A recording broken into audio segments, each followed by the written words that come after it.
तो अब भारत ने मालदीव की अकड़ को ठिकाने लगाने की तैयारी शुरू कर दी है और भारत के द्वारा मालदीव पर लिया गया एक्शन उसकी अर्थव्यवस्था पर सीधा असर डालने वाला है।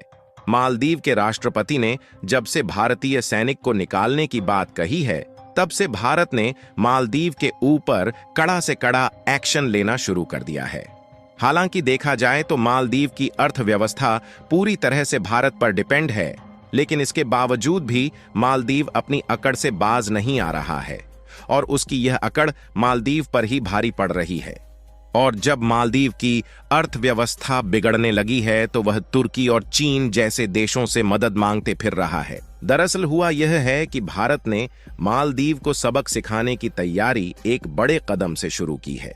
जैसे कि आपको मालूम होगा कि हाल ही में कुछ दिनों पहले भारत के प्रधानमंत्री नरेंद्र मोदी लक्षद्वीप के दौरे पर गए हुए थे। प्रधानमंत्री नरेंद्र मोदी लक्षद्वीप के दौरे पर एक टूरिज्म के रूप में गए थे, जहां पर उन्होंने समुद्र के किनारों का मनमोहक आनंद लेते हुए वहां के नए नए लोगों से मिलते हैं। और भारत का यही कदम मालदीव की अर्थव्यवस्था पर भारी पड़ रहा है और मालदीव चीन और तुर्की जैसे देशों से मदद मांग रहा है।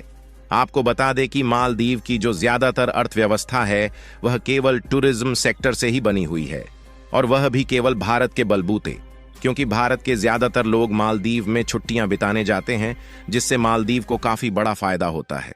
यही नहीं, इसके अलावा भी भारत के समुद्री रास्ते से मालदीव जाने वाले कार्गो शिप ने अपने रास्ते को बदलना शुरू कर दिया है। पूरी खबर क्या है इस वीडियो में समझते हैं। आगे बढ़ने से पहले भारत जिस तरह से मालदीव को सबक सिखा रहा है, उसके लिए इस वीडियो को एक लाइक और चैनल को सब्सक्राइब जरूर कीजिए।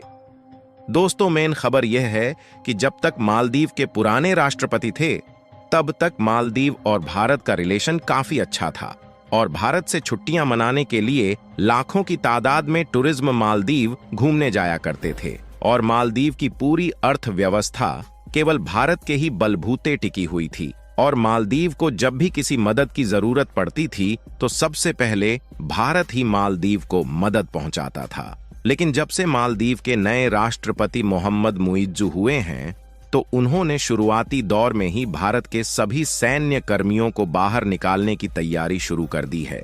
वैसे देखा जाए तो इस सैनिकों की संख्या बहुत ज्यादा नहीं है, केवल 77 ही ऐसे सैनिक हैं जो मालदीव में सैन्य कर्मी के रूप में अपनी सेवा देते हैं। लेकिन मालदीव को यही 77 सैनिक भारी पड़ रहे हैं और उन्होंने इनको निकालने की तैयारी शुरू कर दी है।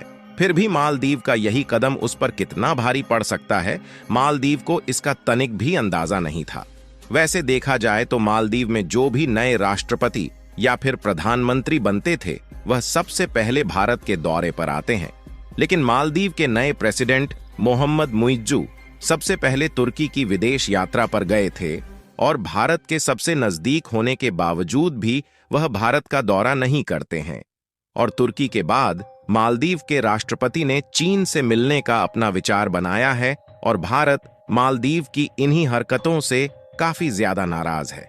अगर आप इस मैप में देखेंगे तो भारत मालदीव के सबसे ज्यादा नजदीक है, यानी कि अगर कोई भी आपातकालीन स्थिति में मालदीव को मदद की जरूरत पड़ती है तो भारत ही सबसे पहले उसकी मदद करता है। हालांकि श्रीलंका भी थोड़ा नजदीक है, लेकिन उसकी दूरी भारत की अपेक्षा कहीं ज्यादा है और मालदीव के रिलेशन श्रीलंका के साथ भी इतने अच्छे नहीं हैं जिससे वह मालदीव की मदद कर सके।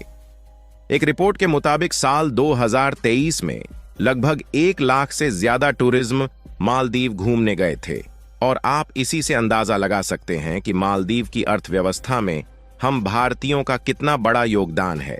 लेकिन अगर इसके बावजूद भी मालदीव चालबाजी दिखाता है तो भारत चुप नहीं रहने वाला है और अब इसकी अकड़ को ठिकाने लगाने के लिए भारत ने लक्षद्वीप पर फोकस करना शुरू कर दिया है।